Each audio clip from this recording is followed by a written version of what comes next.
Only Jesus TV. Ògògó Alhaji Taiwo Hassan Saheed Ire ẹ wò ó ti sojú abẹ níkù lórí àrùn kánsà ṣòun ní jẹjẹrẹ tó ń da Ògògó láàmú tá a mọ̀ sí Alhaji Taiwo Hassan gẹ́gẹ́ bí orúkọ wọn nìyẹn a mọ̀ wọ́n sí Ògògó gẹ́gẹ́ bí actor name wọn. Ipò tí wọ́n wà lọ́wọ́lọ́wọ́ báyìí ipò tó gbẹlẹgẹ́ tó jẹ́ pé 50-50 ní ẹsẹ̀ kan ayé ẹsẹ̀ kan ọ̀run. Kí wàá ní Saheed Ire sọ, ṣé wọ́n lè yè é? Àdúrà wa ni pé k'Ọlọ́run jẹ́ kí wọ́n yè o. Saheed Ire sọ̀rọ̀ o, ọ̀rọ̀ tó sọ àwa kan ó lè má tẹ́ wa lọ́rùn, àwa kan ó lè tẹ́ wa lọ́rùn, ṣùgbọ́n màá fi fídíò sílẹ̀ fún yín kẹ́ ẹ wá lọ gbọ́. Bákan náà àwọn náà jáde lórí àìsàn yìí ó tún ṣe Ògògó pé káwọn lè dóòlà ẹ̀mí Ògògó. Àáfà yẹn máa bá wọn pàdé náà nínú fọ́nrán yìí. Ìgbésẹ̀ tí wọ́n ti gbé, ìgbésẹ̀ tó kù tí wọ́n tún máa gbé lórí ọ̀rọ̀ Ògògó. Ẹ tún máa gbọ́ bí ọmọ Ògògó bí ó ṣe ké gbàjarè sáyé lórí àìsàn tó ń ṣe bàbá ẹ̀. Gbogbo ẹ̀ pátá lè máa bá pàdé nínú fọ́nrán yìí. Ẹ jọ̀ọ́ ẹ bá mi share, ẹ jẹ́ kó lọ viral. Àrùn burúkú, àìsàn burúkú kò ní kọlù wá o. Ó yá lókè lọ́hùn. Sísítà, Ọlọ́run á bá wa dá ẹ̀mí bàbá wa Taiwo Hassan aka Ògògó, Ọlọ́run á bá wa dẹ́mi wọn sí. Elédùà kó má jẹ́ pé wọ́n kú léwe o. Ọ̀rọ̀ kékeré ni mo fẹ́ sọ lórí ẹ̀. Sísítà, babaláwo tàbí oníṣòògùn tó bá súnmọ́ wọn ló lè ṣiṣẹ́ yìí o. A kàn fẹ́ kẹ́ mọ̀ pé agbóhùn yín ni. Ọ̀pọ̀lọpọ̀ dẹ̀ ti táàgì mi náà sórí idán tẹ́ jù síta, fọ́nrán tẹ́ jù síta yẹn. Wọ́n táàgì mi sí, kódà àwọn èèyàn ti pick me up ní WhatsApp. Mo dúpẹ́ lọ́wọ́ gbogbo wọn, ó dà bẹ́ẹ̀. Àmọ́ kọ́kọ́rọ́ kan lóbìnrin ajá jẹ́. Ẹ ti lọ fi oògùn orí fífọ́, ẹ ti lọ fi wo tinú rúnrún ni. Ṣẹ̀dẹ̀ wọ̀n pé oníkálùkù ló fẹ́ tajà. Kò possible kẹ́ gbá láìsàn hospital kan sọ fún yín pé àwọn ò lè ṣe lẹ́sẹ̀kẹsẹ̀. Wọ́n máa sọ fún yín pé wọ́n máa try best wọn ni. So therefore oníkálùkù ń try lucky ẹ̀ ni. Tó bá yẹ pé wọ́n ṣe tán jẹ lọ ni, wọn ò ní sọ fún yín pé àwọn ò lágbára láti continue mọ́. But àwọn ti rí nǹkan tán fẹ́ rí, wọ́n ti gba nǹkan tán fẹ́ gbà lọ́wọ́ yín. Wọ́n wá tì yín síta. Bó ṣe yẹ kójú ẹ̀yin kan máa rí nìyẹn. Bàbá sọ fún yín pé kẹ́ má sọ lẹ́nu, ẹ bá ní ká gbẹ́nu sọ́hùn ká mórí wá ká mọ́rùn wá pé nǹkan tá a fẹ́ jẹ là ń wá. Bẹ́ẹ̀ ni nǹkan tá a fẹ́ jẹ là ń wá ẹ̀ parọ́. But táwa bá wá nǹkan tá a fẹ́ jẹ, tẹ́yìn náà wá nǹkan tẹ́ fẹ́ gbà, ẹ mọ̀ pé ó ṣe déédéé ara wọn ni. Bẹ́ẹ̀ ni ẹ parọ́. Ẹ̀yin wá nǹkan tẹ́ fẹ́ gbà tó fẹ́ benefit fún yín, àwa náà wá nǹkan tá a fẹ́ jẹ, ó ṣe déédéé ara wọn ni. Mo tún sọ lẹ́ẹ̀kan sí. So therefore ṣe rí death trap lélẹ́yìí, prison trap ni olóyè Taiwo Ògògó tán wà yìí. Àti tọ́jú wọn òun kọ́ ló le o. But alákọ̀ọ́kọ́ bẹ́ẹ̀ ṣe wà yẹn kọ́kọ́ lọ máa wá sẹ́wọ̀n. Ẹni tó bá fẹ́ tẹ́rí sí, mi ì sọ pé mi ò, bẹ́ẹ̀ tó bá fẹ́ tẹ́rí sí situation cancer tó wà lára wọn yẹn, ẹ kọ́kọ́ lọ máa wá up to 7-10 million sílẹ̀ náà. Mo gbé yín débẹ̀ ni o, kẹ́ má bàa pe ẹni yẹn ló yẹ kí n bá sọ̀rọ̀. Èmi tí mo rú cancer tó jẹ́, gbọ́dọ̀ ṣe wà yẹn sí that death alive ní cancer tó wà lára wọn yẹn. Ẹ kọ́kọ́ lọ máa wá 7-10+ million sílẹ̀. Mi ì sọ pé mi ò, torí mi ò lè ṣe, mo lè ṣe o, àmọ́ olórúkọ ni mí. Kọ́ má bàa padà sọ lóògùn dèké, kọ́ má bàa padà pe babaláwo níkà. Hospital tó ń lọ yẹn wọ́n ti kọ́kọ́ damage wọn náà. Ẹ understand? Tó bá wá lóníṣòògùn àbí babaláwo tàbí ẹnìkan tó tẹ́rí sí nsìn, tó bá kú ẹ máa ní nǹkan tẹ́nìyàn wá fún wọn ló pa wọ́n. Ẹ rí i pé ó dùn báyìí, ó sì dùn báyìí, ó dáa bẹ́ẹ̀ ṣe jáde bẹ́ẹ̀ ṣe kọlù gbogbo us attention pé bàbá yín sick. Ẹ understand? But kó tó di stage yìí, ibo ni bàbá ń lọ, ibo náà wà, wọ́n ń da oògùn jẹ, wọ́n ń lo oògùn, wọ́n ń kọ medicine fún wọn, wọ́n á ní kán lọ ra oògùn òyìnbó àbí. Kì í ṣe gbogbo àìsàn lògùn òyìnbó yanjú o. Tẹ bá fẹ́ gbọ́, a máa gbé yín débẹ̀. Kì í ṣe gbogbo àìsàn lògùn òyìnbó tó yanjú o. Ìgbà míì wà tẹ́ ẹ bá tẹsẹ̀ líbọ̀rọ̀ yín, one chance ilẹ̀ wà. Fáwọn tó bá wà professional mi ní kẹ́ lọ bá wọn 419 o. Àwọn tó wà professional tó dángájá tó lè pera wọn lólóògùn. Ó ṣeé ṣe kémi náà lè pera mi lólóògùn tà torí mo dáńtọ̀. Ẹ bá dẹ̀ ń wò dúró yìí sí ẹ̀rí pé mi ò jó lóṣì, mi jẹ́ tó fi ọwọ́ ìkónú lára. So therefore ẹ̀lú wọ́n máa padà kó lóògùn dèké lórí bàbá yín. Torí pé ibi tẹ́ ẹ nígbàgbọ́ sí lẹ ti kọ́kọ́ gbé wọn lọ yẹn. Ó dífá fún gbogbo ẹ̀yin tẹ́ láìsàn lára lénìí, tẹ́ ń sọ pé á lọ tẹ́ ń fojú dí. Ọlọ́run kò ní jẹ́ kó di ewu mọ́ yín lára o, débi pé kò wá ní ṣe wò mọ́, kò ní bá mọ́. Àìmọye cancer lórí ìkànnì yìí láti wò tí ẹ pé wọn ò ná ju 3-4 million lọ, wọ́n dẹ̀ lálàáfíà, wọ́n dẹ̀ wà òkè dànù, wọ́n wà òkè bàjẹ́. Àìmọye fans mi, mo ṣe máa rí fans mi tó bá lè comment tí wọ́n bá mind, wọ́n sì lè testify sí dáadáa. So mo mọ̀ nípa nǹkan yẹn o. Àmọ́ téèyàn bá gbowó lọ́wọ́ yín, tó bá jẹ́ pé time ìgbà tó ti ń prepare lọ́wọ́ ni ọlọ́ta bàbá Ọlọ́run jẹ́ kán dákẹ́ o. àmọ́ kò sí nǹkan tí ò lè ṣẹlẹ̀ ní stage kó tó di pé hospital lè sọ fún èèyàn wípé àwọn ò lágbára àti ṣe mọ́. Ọ̀rọ̀ yẹn ti le gan, ọ̀rọ̀ yẹn ti le gan, ọ̀rọ̀ yẹn ti le gan, wọ́n ti rí the end, wọ́n ti rí fíìmù ibi tó máa end sí, náà fi sọ pé àwọn ò lágbára àti ṣe mọ́. But màá wá fi program yìí màá fi ṣe ìrànlọ́wọ́ kan fún yín from now ẹ jẹ́ kí bàbá yín sọ àdín àti omi àti epo pupa ẹ jẹ́ kán sọ di omi. Ẹ máa fún wọn ní àdín láàárọ̀ lọ́sàn-án lálẹ́. Tẹ́ bá ti ń fún wọn ní àdín tẹ́ máa fún wọn ní epo mu. So nǹkan tó bá ń damage lára wọn ìyẹn á kọ́kọ́ stop ná. Á wá ku ẹni tó máa wo àìsàn yẹn. Nǹkan tí mo lè fi ràn yín lọ́wọ́ nìyẹn o. Àdín dúdú ni o, àdín dúdú. Ẹ kọ́kọ́ máa fún wọn mu ní gíláàsì láàárọ̀, gíláàsì lọ́sàn-án, gíláàsì lálẹ́. Kí ẹ kọ́kọ́ fi de okùn ẹ̀mí wọn ná. Torí pé bọ́dì wọn ti gbogbo àwọn oògùn tán ti lò tó ti damage ara wọn, gbogbo abẹ́rẹ́ tán ti gbà tó jẹ́ chemical á kọ́kọ́ drop ẹ̀ ná. Ìrànlọ́wọ́ tí mo lè ṣe fún yín nìyẹn lọ́fẹ̀ẹ́. Ẹni kí mi sọ pé kẹ́ mú wá ń sìn ẹ̀yin fún ara yín ẹ lọ ra àdín àti epo, ògèrè epo ni o, ògèrè epo ẹ máa fún wọn láàárọ̀ lọ́sàn-án lálẹ́. Á kọ́kọ́ stop mi sọ pé máa mú wọn lára yá ẹ má ṣì mí gbọ́ o. Á kọ́kọ́ stop àwọn chemical tó jẹ̀dọ̀jẹ̀dọ̀, àwọn nǹkan tó ń dà wọ́n láàmú lágọ̀ọ́ ara, á kọ́kọ́ stop ẹ̀ ná. Nígbà tí mọ́tò takú sójú kan tó wá wé epo láti dà sí mọ́tò láti fi mú forward yẹn lẹ́yìn tó bá lè tẹ́rí sí. Gbàmọ́ ẹni tó bá tẹ́rí sí ẹ má sọ lóògùn dèké o, torí pé 50-50 lọ́rọ̀ bàbá yín sìn yín o. Mo wá ṣe program yẹn láti back ẹni yẹn up, èmi ò lè ṣe torí olórúkọ ni mí, nǹkan tó bá máa ṣe tó bá lè bù mí lọ́wọ́ mi ò fẹ́ tẹ́rí sí.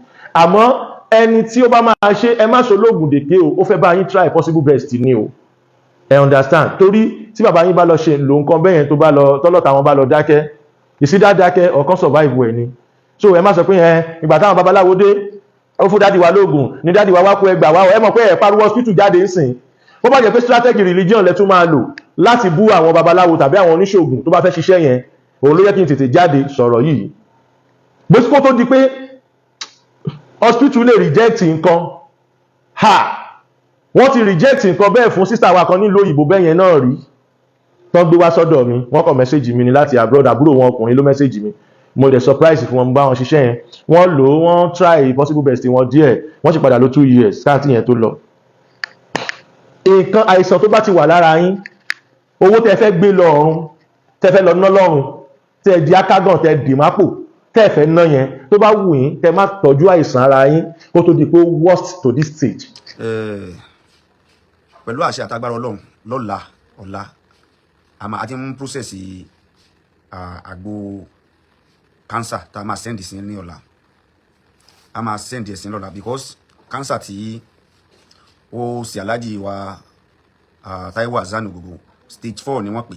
Ìyẹn ni pé cancer yẹn ti lágbára, so a gbọ́dọ̀ fi falẹ̀, a gbọ́dọ̀ bó ti jẹ́ pé nǹkan cancer ọ̀wọ́n tí yẹn bá fẹ́ ṣe, but I volunteer myself, so I will try to do it myself. Ká kọ́kọ́ dùn ẹ̀mí kó tó kan owó, ẹ̀mí la kọ́kọ́ máa dùn kó tó kan owó. Àti àwọn yẹn ti lọ sọ́jà, mo ti rán àwọn tí máa lọ ra materials ẹ̀ lọ sọ́jà, wọ́n ti lọ sí ọjà, wọ́n ti lọ ra àwọn materials ẹ̀ wá. Pẹ̀lú ògo Ọlọ́run àti bẹ̀rẹ̀ processing lórí ẹ̀.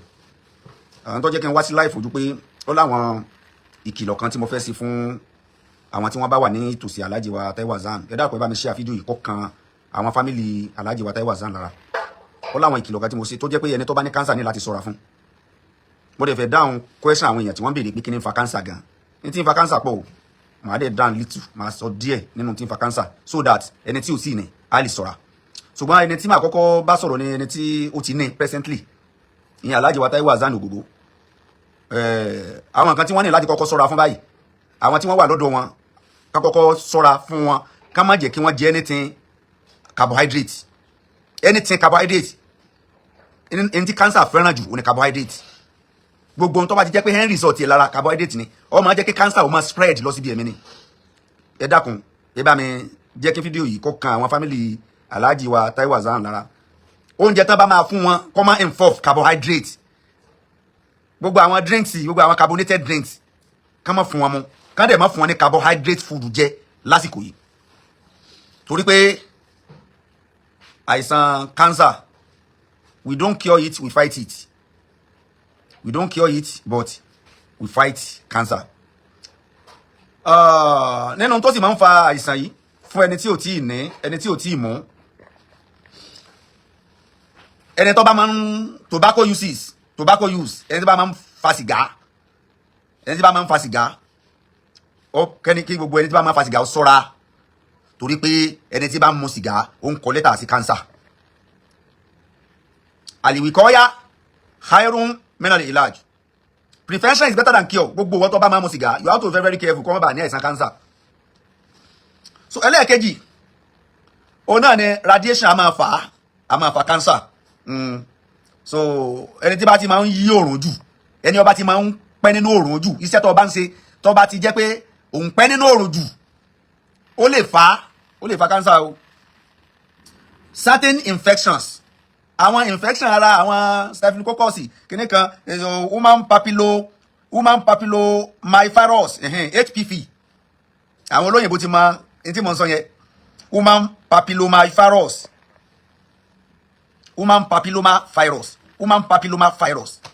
HPV ó máa fa cancer kódà ló máa sábà fa cervical cancer àti àwọn cancer míì lára. So gbogbo owó tó bá ti ní anything tó bá ti ní ṣe pẹ̀lú infections owó tó bá ti ní infections lára tètè tọ́jú infections kó má bàa padà ní cancer. Hepatitis B and C ó lè fa kéèyàn ò ní liver cancer. Téèyàn bá ní hepatitis B and C tí ó bá tètè tọ́jú ẹ̀ dáadáa ó lè fa kéèyàn ò ní liver cancer á máa fà á. So a ní Helicobacter pylori ó lè fa stomach cancer. Helicobacter pylori ó lè fa stomach cancer. Àwọn tó ń fa cancer pọ̀ gan. So nínú rẹ̀ ní lifestyle factors ìgbésí ayé téèyàn ń gbé àwọn nǹkan tó ń jẹ bó ṣe ń live life ẹ kéèyàn máa jẹ àwọn oúnjẹ tí ò bára mu oúnjẹ tí ò sára lóore ṣùgbọ́n tó ṣe yòyòyò lójú àwọn nǹkan yẹn lè fa cancer. Environmental and workplace exposures bóyá kéèyàn máa gbé àdúgbò tí eruku tí máa ń ṣe jù eruku tẹ́rù jẹ́ pé ó fa cancer ó lè fa cancer. So tàbí àdúgbò téèyàn bá ń gbé àwọn àdúgbò kan bẹ ní side Ogun State àwọn àdúgbò tó jẹ́ pé factory pọ̀ ń bẹ oríṣiríṣi àwọn machines àwọn engines tó ń ṣe oríṣiríṣi àwọn nǹkan àlùmọ́nì àwọn nǹkan lọ́pọ̀ ní risk fún health àwọn tó bá ń gbé irú àdúgbò yẹn. Àwọn àdúgbò kan bẹ jẹ́ pé kò yẹ fún ọmọnìyàn láti máa gbé ibi tí company bá ti pọ̀ sí ibi tí factory bá pọ̀ sí kò yẹ fún ọmọnìyàn láti máa gbé. So gbogbo àwọn èéfín tó ń jáde látinú company yẹn láti factory yẹn látinú àwọn engine àwọn machines tí wọ́n ń lò ẹni tó bá ti ń consume ẹ̀ ó bá ti ń fà sí mọ́ ó lè cause cancer. So bẹ́ẹ̀ náà ni inherited genetic and mutations kódà 5% to 10% àwọn tó ní cancer inherited genetic and mutations 5 to 10% àwọn tó ní cancer ó wà inherited nínú àwọn traces rẹ̀ ti wà nínú ẹ̀jẹ̀ bàbá àtìyá nínú traces rẹ̀ wà nínú ẹ̀jẹ̀.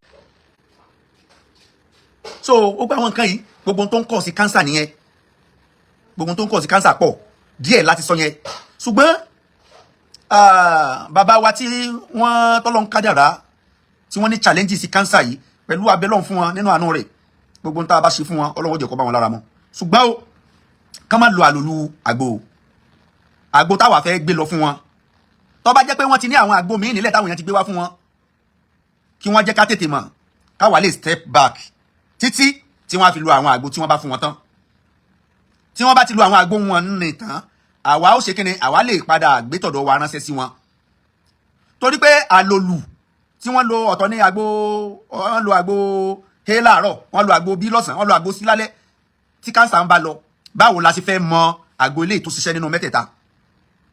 Reason nìyẹn táwọn èèyàn bá ra product wa mo máa ń sọ fáwọn èèyàn tí àwọn tá máa ń ta product tiwa fún pé ẹ má lo product mi pẹ̀lú any other product ẹ lò lọ́tọ̀. Tẹ́ bá ní product tẹ́ ń lò lọ́wọ́ ẹ kọ́kọ́ lo product yẹn tán tó bá ṣiṣẹ́ fún yín kò ní ìdíkẹ́ lu tọ̀dọ̀ mi mọ́. Torí kì í sáwà nìkan la mọ nǹkan àgbo àwọn tó mọ nǹkan àgbo náà pọ̀ níta ń lò yẹn ẹ kọ́kọ́ lù tán tọ́lọ́run bá ti kádàrá tó bá ti bá yín lára mọ́ kò ní ìdíkẹ́ ra tọ̀dọ̀ wa mọ́ kẹ́ lu tọ̀dọ̀ wa mọ́. Ṣùgbọ́n tí ìyẹn ò bá ti wá bá yín lára mọ́ tí ò ṣiṣẹ́ tọ̀dọ̀ wa á send ẹ̀ á fún yín ní tọ̀dọ̀ wa tẹ́ máa lò.